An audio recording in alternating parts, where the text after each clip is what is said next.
Hi my loves, welcome back or welcome to my channel. Welcome if you guys are new. I thought today would bring it back to our roots a little bit, to my roots at least. And considering we just did another installment in finishing every series I'm currently reading, I thought today would be a good day to go through the ones that I have successfully finished this year and let you know my thoughts, whether I think they're worth them, my favorite versus least favorite books from the series. I'm also a sucker for a good long book series, so I have read quite a few of them. I'm still in the middle of like 25, I think, which is not good. And I probably need to go through them and decide which ones I'm going to continue and which ones I'm going to DNF, because I definitely don't need to continue all of them. But as of now, we're going to be talking about the series that I have successfully finished so far this year, which is quite a few more than I thought. I think we're veering on 9 or 10 series I've finished this year, which considering we're only halfway through the year, I'm very happy with. That was one of my biggest goals for 2025. So yeah, we're just going to be chatting all things book series today. A lot of these are fantasy series. Hopefully you can get some good recommendations, know whether these series are worth it or not. Grab a little snack, maybe grab a little tea or something. Get cozy. We're just going to sit down and chat today, and I'm very excited. I'm going to try and go in order of least recently to most recent finished, so it might not be completely accurate, but I'm going to try my best. I think one of the first book series I finished at the start of this year is the Lightlark Saga by Alex Aster. Now, of course, this is not necessarily a completed series. We originally thought it was just going to be a trilogy, but I do think we're either getting more books in this series or novellas or just connected books to this series, which is quite exciting, especially if you're a big Lightlark fan. This series I was so nervous to get into because I had heard such controversial things about Lightlark. Some people absolutely loved it, some people absolutely hated it, and I think I started reading this series at the end of last year. So I read it pretty quickly, to be honest. So if that's saying anything, it's a very easy, fun kind of YA fantasy read. I think the story in itself was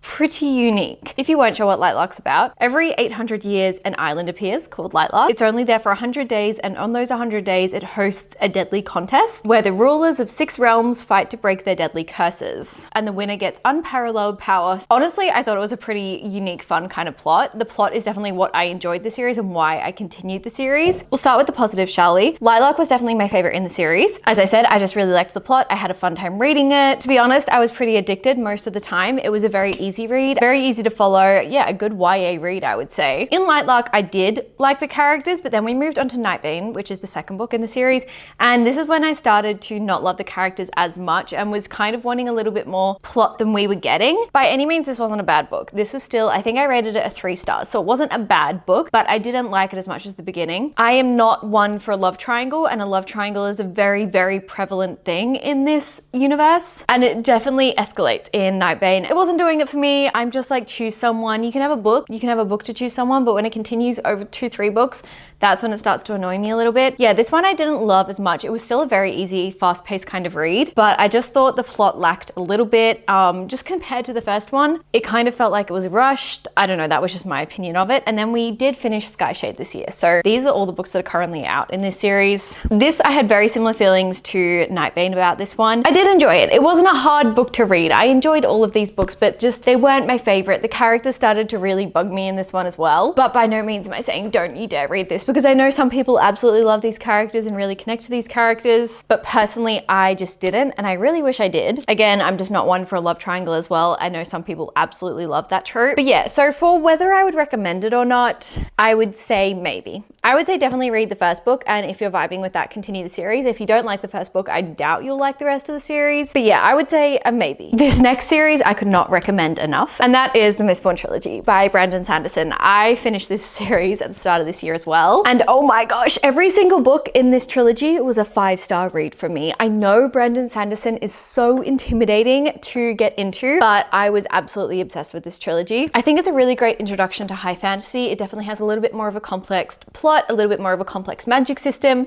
but everything is explained really, really well. Definitely targeted to a more YA audience, but I'm obsessed with it. As well as a great introduction to high fantasy, it's a great introduction to Brandon Sanderson. It really shows how he can build world, how he builds characters, and this is also the first kind of series, the introduction to his Cosmere, which is his interconnected universe that a lot of his series takes place in. You will see characters appearing in other series he has written from this universe. One of my favorite things in literature, to be honest. If you're not sure what Mistborn is about, we are set in a world where the bad guy has already won. Society is now living a very oppressed life, and we are following a group of rebels who are trying to overtake the Lord Ruler, who is the bad guy who rules now, and regain society to its original state. Obviously, this is not a small task. The magic system is based around different metals, so different metals have different powers. There are mistings who can burn one metal and get power. So for example, a Smoker can burn copper, but there are Mistborns who are much rarer and they can burn any metal. Very interesting magic system. I really liked it. I love Brandon Sanderson. I definitely need to start his Way of Kings series. I'm just so scared because like the size of it is insane, but I'm feeling really drawn to it at the moment. Maybe it's the weather outside, maybe because it's winter here and I'm just wanting to cozy down and read another Brandon Sanderson book. So maybe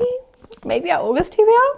I don't know. I'm very aware that when I start that series, my TBR will go out the door. But technically their books are my TBR, so I don't know, we'll see. But yes, obsessed with this series. If you're gonna take one recommendation from this video, let it be this series because I'm obsessed. Turning it back a little bit, we actually started and completed the Prison Healer trilogy this year, which is pretty much unheard of for me. I very rarely start and finish a series this quickly, but this series just did it for me. If you didn't know, I am a massive Lynette Noni fan. I have her Medoran Chronicles up there and they are one of my favorite series I have ever read. I finished them last year and the Prison Healer was everything I could want. So this is actually a dystopian, a YA dystopian series. We are following Kiva in the first book, who is basically surviving this very intense prison by being the healer. The only reason she is holding on and trying is because she keeps getting these mysterious letters from her rebel family saying, hold on, we're coming to you. I don't want to say too much, to be honest, because I found it really fun going into this series blind, so I would highly recommend it for you as well. The plot twists in this were insane. I love Lynette Noni for that reason. I feel like she always brings out the biggest plot twists in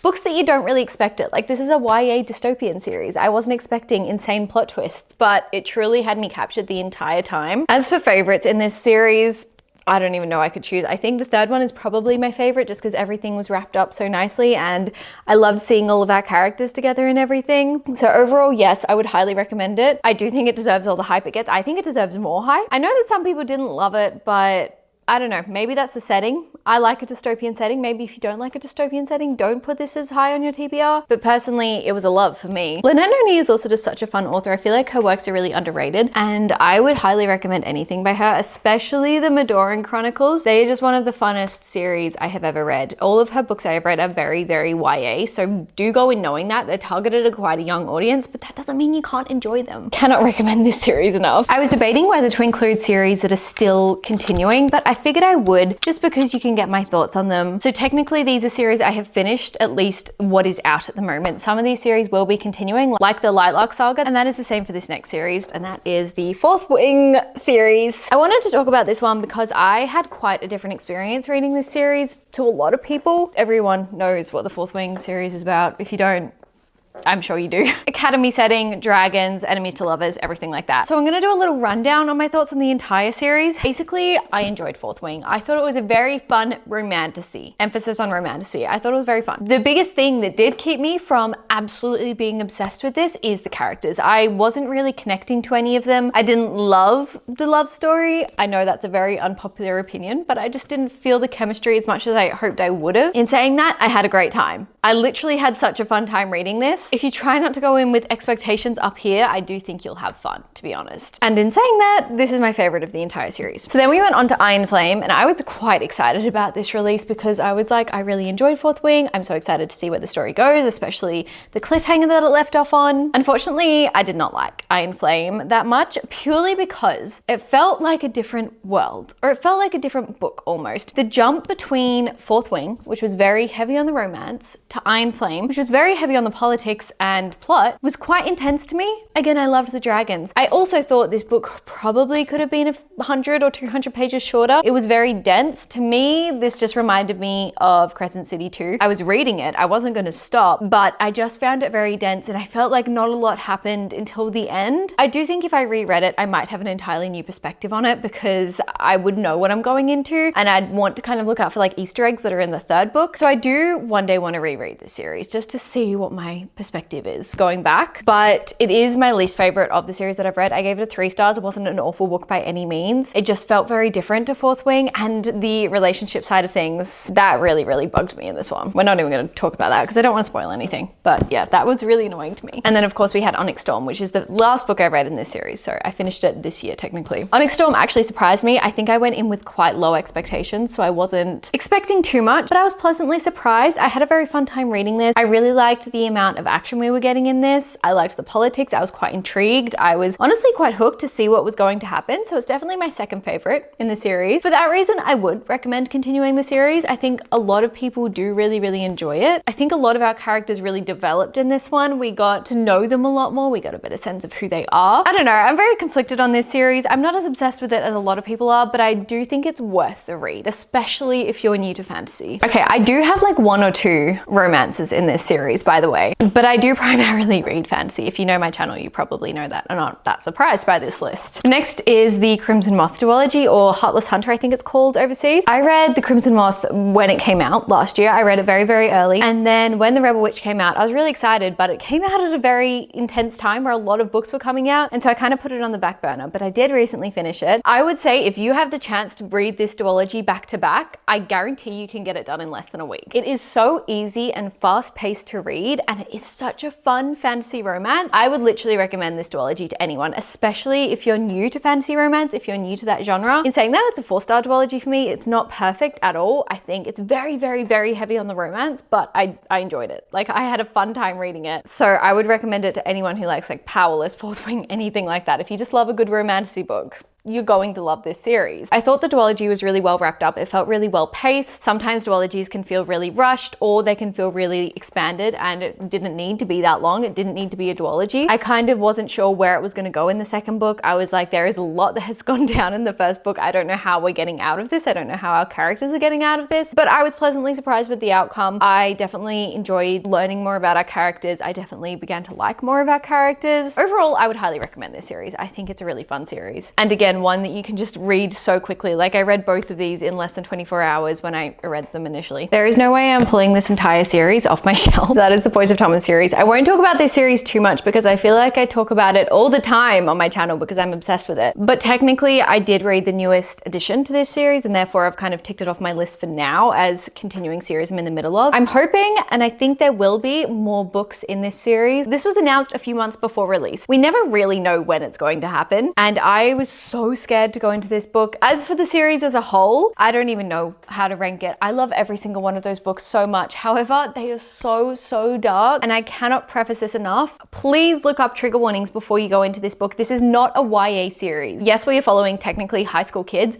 This is not a YA series. There are some very serious topics explored in these books, and whilst I think it's very prevalent and important that they are explored, I think it definitely depends on the audience. I think you should go in with caution. The first two are definitely a little bit lighter in a sense, and then it definitely gets darker. So even if you just want to read the first two and see how that goes, but yeah, just take care of yourself, put yourself first, and then maybe explore this series when you're ready. So I always have a hard time recommending this series because of that reason. I went in completely blind. I had no idea that it was that intense, and it just gets more intense as the series goes on. Personally, I quite liked this newest addition to the series. I know a lot of people didn't. I don't even know how to explain it. It was very intense, and I don't feel like I'm in a position I can comment a lot on the topics that are explored, but obviously this is one of my favorite series I have ever read because the characters feel so real to me. Everything feels so real to me, and yeah, seeing our characters again was a win in itself, honestly. The next series I finished, I'm very aware that I only have the first and last book, but whatever.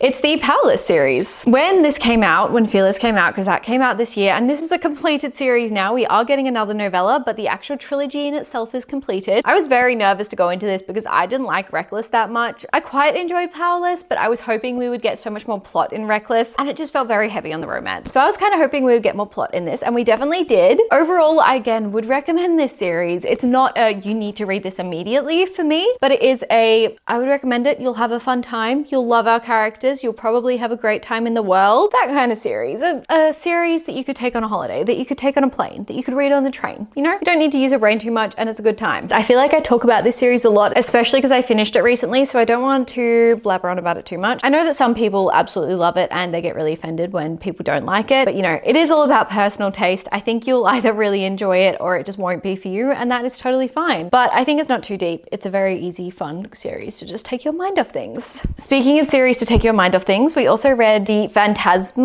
universe. I don't know what this is called, but I read Enchantra, which is an interconnected standalone to Phantasma, although I would recommend reading Phantasma before you go into Enchantra, just because I feel like there was a lot of Easter eggs in it, and I think knowing your characters from Phantasma when you go into to Enchantra is really fun. You know a little bit about the characters before you even really meet them. I loved Enchantra so much more than I loved Phantasma. I wasn't expecting to at all, but I really liked it. So I would highly recommend this series. It is a little bit spicy, so just go in knowing that. But if you need something to read around Halloween, this is like the perfect series. It's so atmospheric, it's so dark, it's so gothic, but I love the themes that are explored. It's so addictive. I genuinely couldn't put it down, and the butterflies I get from the chemistry in this book is insane. Protagonists have such good chemistry. I literally cannot say that enough. They have such good chemistry and I'm obsessed with them, and you should be obsessed with them too is what I'm saying. But yeah, I would highly recommend this series. I think it's so much fun. I'll always recommend this series. I just think you'll have a really fun time. And then I believe this is the last series I have finished so far this year and the most recent, and that is the Stalking Jack the Ripper series. This is a 4-book series and it is a historical crime series, which is not usually what I'm into, but I was really having a fun time with this. We start off with Stalking Jack the Ripper, and what's really unique about these books is every single book is based off a true crime. So obviously Stalking Jack the Ripper was a real person. In other books we're following crimes like Houdini. I know that's not necessarily a crime.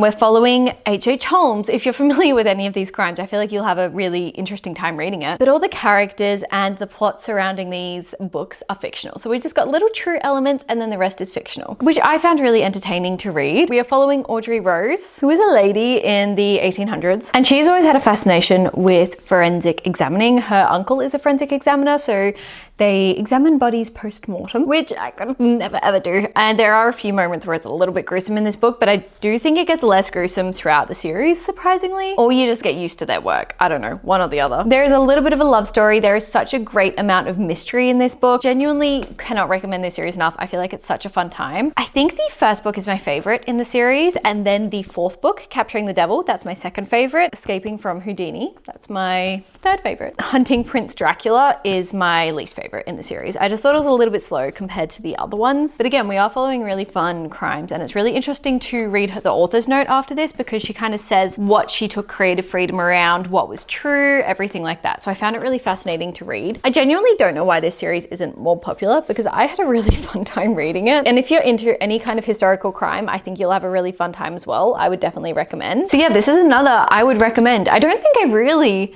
finished any series or DNF'd any series this year. I don't think I've DNF'd any series, not at least officially. Maybe that'll be another video we'll explore. But as of now, all the series that I have completed this year, I would say I'd probably recommend. The only ones that I would say, I'm not sure, is probably the Lightluck series, the 4th Wing series, I know, I'm sorry, and maybe the Powerless series. I need to read more romance series. I'm in the middle of a lot. I need to finish them, and they're not hard to finish, so I really don't have much of an excuse. But yeah, those are the series I have completed so far this year. I'm quite proud of myself. I feel like I've been doing a pretty good job. So this is just, and it's really not too scary to continue those series you're in the middle of. I mean, I know it's terrifying, but yeah, we got this. But in saying that, I hope you enjoyed today's video. I hope you enjoyed today's little rant. I love doing these sit down videos. I really need to do them more, especially like book recommendations. That goes back to my roots. I do them all the time on TikTok, but I like to do long form content of them and just chat about books that I like. And if you stayed to the end, thank you so much. Thank you to every single one of you. I love you all so much. I hope you're having a great 2025 reading year so far, and I can't wait to see you in our next video.